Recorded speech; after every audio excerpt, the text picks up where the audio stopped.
Trump's South Park problem. It's the latest sign that Trump has lost control of the Epstein narrative and that the saga has broken Washington containment. They said last year they were done with Donald Trump. They didn't know what more they could say about him. But in the return to the airwaves of Comedy Central stalwart South Park, the first episode since March 2023, the creators of the irreverent, long-running cartoon series just couldn't resist. Trump is skewered for his connections to Jeffrey Epstein, and he is depicted as a man who has lined the walls of the White House with naked photos of himself. He's also portrayed as being in a relationship with the devil, who is concerned Trump is starting to act a lot like one of his former lovers, Saddam Hussein. It's weird that whenever the Epstein list comes up, you just tell everyone to relax. The devil tells Trump. It's the latest sign that Trump has lost control of the Epstein narrative, and that the saga has broken Washington containment and permeated deep into popular culture. That makes it the worst kind of White House mess. South Park, which has aired since 1997 and just premiered its 27th season, has over the years become a boundary-pushing, comedic touchstone. It has mercilessly mocked political figures including Al Gore, George W. Bush, Barack Obama, and Hillary Clinton. It frequently offends viewers of all political stripes. Among other things, it portrays the devil as sensitive and emotionally mature and regularly critiques organized religion, and it remains an essential part of the American comedy landscape.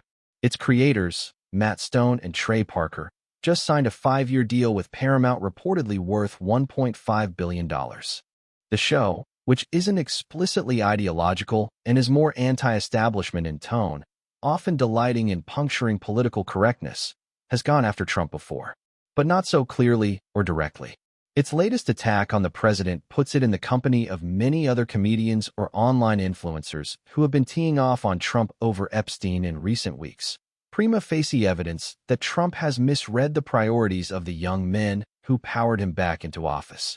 When Trump swept back into office, he did so in large part by convincing often non-political young voters to head to the polls and pull the lever for him. Last fall, he was ubiquitous on podcasts and streams that appealed to many of those voters, the kind where the subject matter had ostensibly nothing to do with politics. Trump seemed to understand from decades of experience in front of a camera how to talk about anything and everything. He was unafraid of long, unscripted media hits. Suddenly, though, he's sounding just like the enemies he vanquished, and no matter how much success we have had, securing the border, deporting criminals, fixing the economy, energy dominance, a safer world where Iran will not have nuclear weapons, it's never enough for some people. He wrote on Truth Social on July 12th, in a self-pitying post wondering why his supporters seemed to be abandoning him.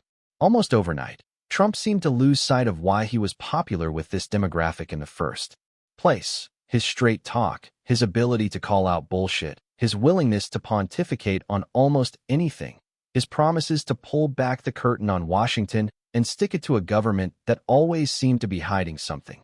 Democrats are naturally seizing on his missteps.